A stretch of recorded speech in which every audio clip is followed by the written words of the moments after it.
Hello and welcome everybody to another episode of Pod Strickland. I'm your host, Shwin Poo, and this is episode 378. I'm joined by not even a first-time guest in a long time, just a guest. His name is at TrillBroDude. He is the co-host or the host of the Ball podcast. Trill, how are you doing on this Friday mid-morning, late morning? Doing well. It's finally Mickey Mouse March. We're here. We're in the middle of Fugazi season.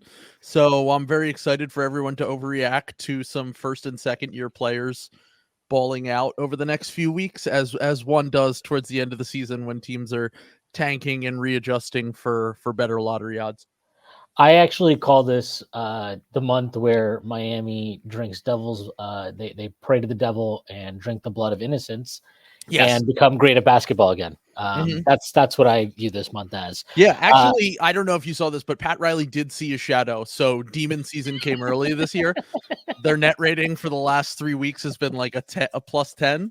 So they're doing it in the most stupid way possible too. They're like number 2 in defensive rating and 21st in offensive rating over the last 10 games. They just can't believe they keep getting away with it. It's amazing to me. It's absolutely.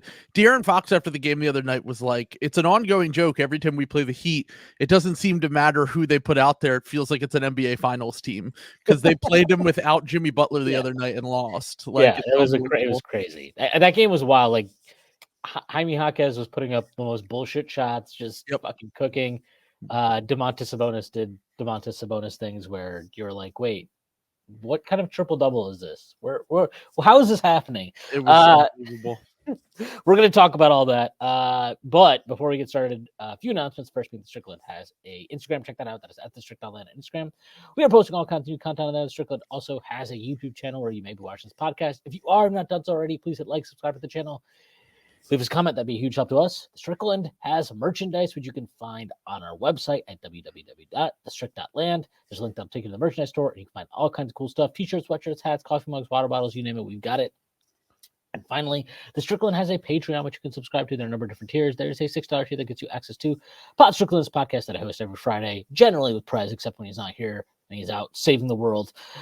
You also get access to Takes from Obvious Bozos, our newest podcast that is hosted by Andrew Steele, a.k.a. Doug, along with Zach Blatter. And you also get access to the Strickland Discord with the conversation never stops. There are further tiers. There's a $9 tier that gets you access to Strickland Roll, my solo pod where I rant and rave about the Knicks and more. You also get access to wonderful premium articles by Matthew Moreno, one of the best in the business. And now you get access to Strictly NFL, which, you guessed it, is our NFL podcast that is hosted by Constantine Metricos.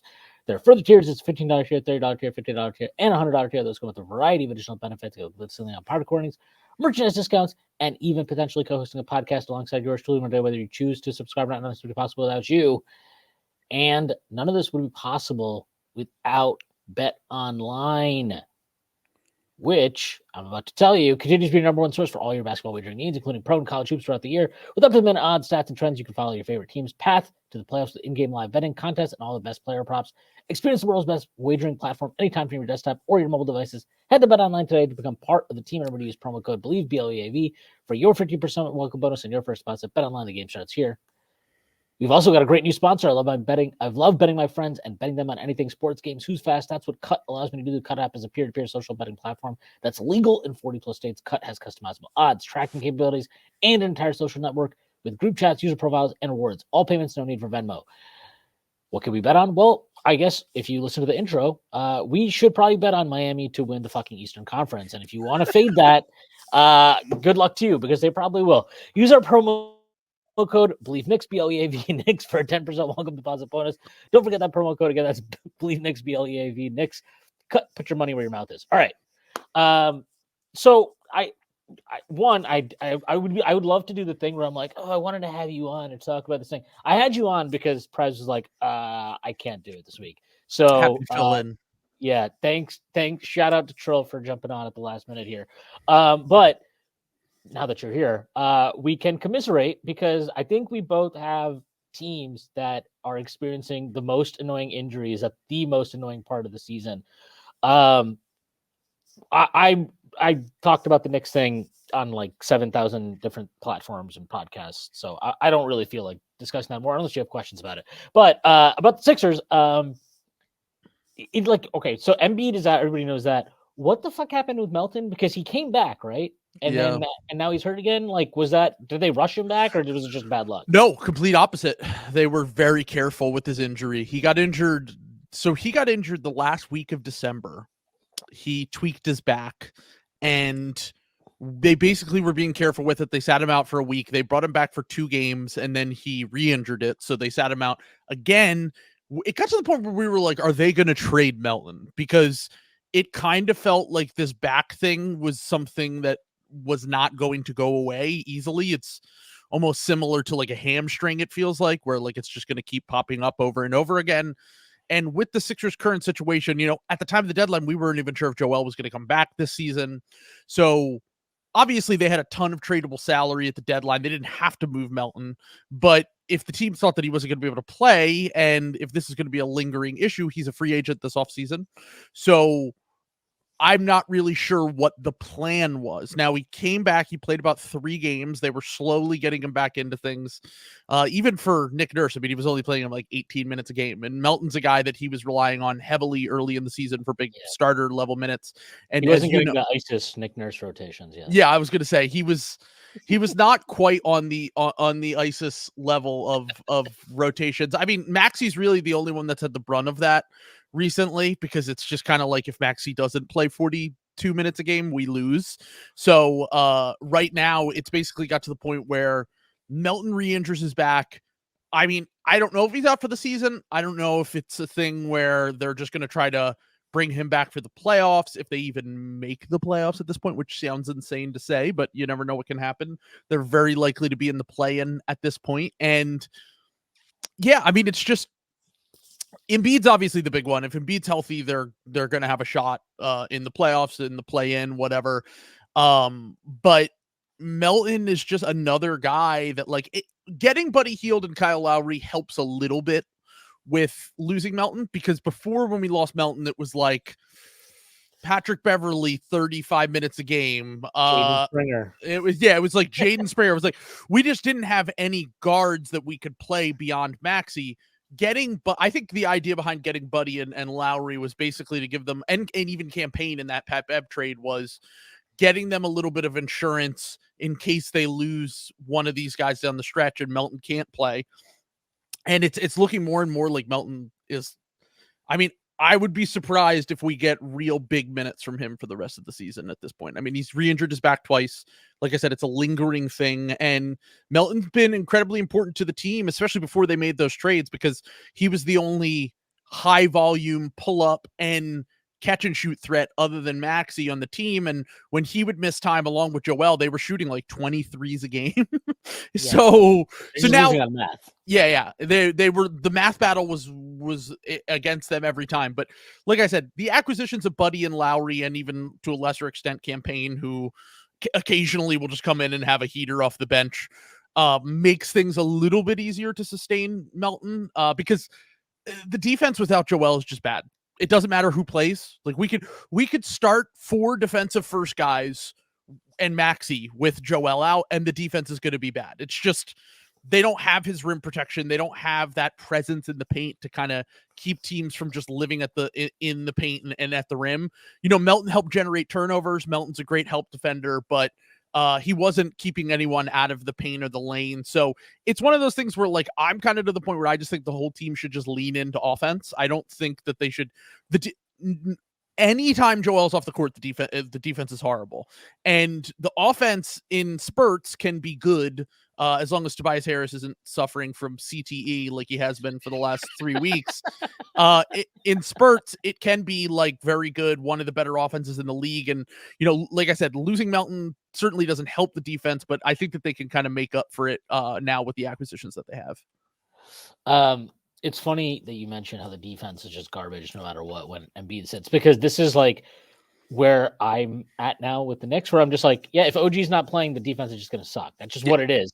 Because they were like, so after Mitch went down, like the timeline, I don't know the exact dates, but it's like Mitch went down. I think they played like 7 games between when Mitch went down until they traded for OG, or I don't know the exact numbers or whatever, but they were the worst defense in basketball during that stretch. They get OG, and then they were like, okay, now we're the best defense in basketball. Everything is great. We're going to win the championship. and then OG gets hurt, and then since then I haven't checked the numbers this morning, but they were basically like the 28th best defense in basketball after that point. So like to me, like, and this is like, I don't know if you reached this point with Nurse, but like, look, I'm not at the point. I'm not saying like the rotations don't matter. Like I thought Tibbs did a bad job yesterday, right? But like every choice he makes, like, oh, like this lineup sucks with spacing. We need to get better spacing on the floor. It's like, okay, great. So like, let's play bogey at the floor. Okay, now somehow our defense is worse. So like, there are no perfect solutions. Sure. But if you're going to bet on, if your defense sucks no matter what, then maybe just try to lean into offense, like, which is your point. And I know like I think this is really hard for guys like Nurse and Tibbs, where like, I think at their core, they are like, they trust their offensive guys to do offense. And then they're like, okay, but like my scheme will, like, if everybody buys in, the defense will be great. And these are the guys I trust to buy in. And these are the things I need for my defense to work. And so at their core, they're like always trying to solve the defense.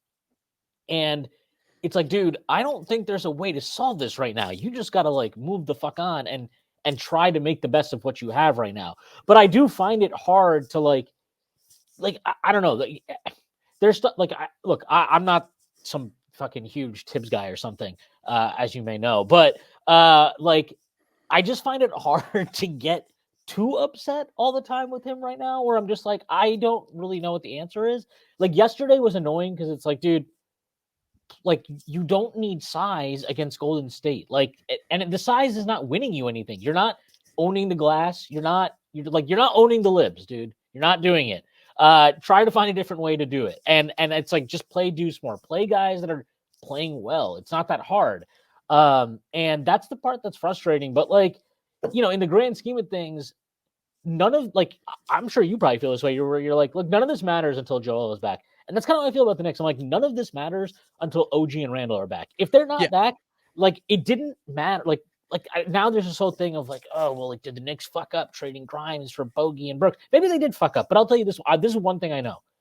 If they didn't make that trade, they wouldn't have won. They wouldn't have lost the games. They wouldn't have turned some of those losses into wins. And I don't think those wins, like, I don't think they become greater wins or that. Like, Sure.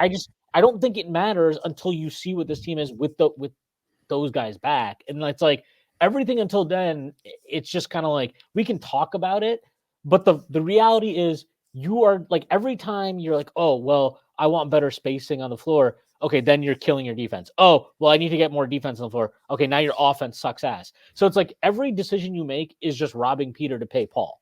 Right. And there's no clean-cut answers. There's no good answers. There are ones that can work for 4 minutes here, 5 minutes here. And that is where I think Tibbs struggles, because he is like a creature of habit. So for him, he's like, well, no.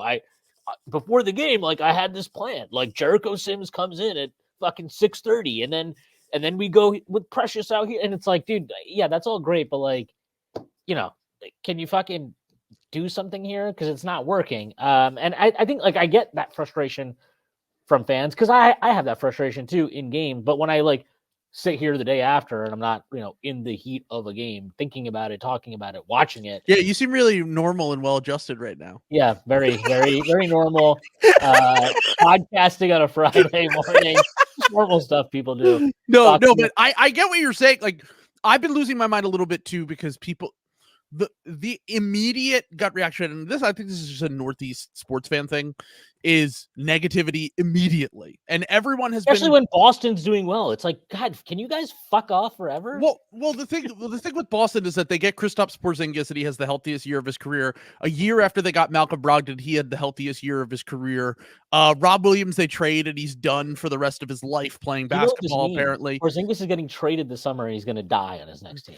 Apparently, yeah, I was going to say they're going to, or Jaylen Brown will get traded, and then we'll find out that he has some sort of like genetic spinal injury that like we didn't know about, but he like was playing through it on Boston. It's just unbelievable that them doing well, like you said, them doing well at the same time as the Sixers and the Knicks struggling is certainly giving the fans a little bit of psychosis. But they've just had incredible injury luck this year, and the Sixers and Knicks have had the exact opposite. Now, some of that might be a product of the play style of the coaches, like just playing like those guys crazy minutes, but like with the Sixers, it just comes down to Joel's availability, and Joel gets hurt all the time, like, and should have never played through the injury in the first place.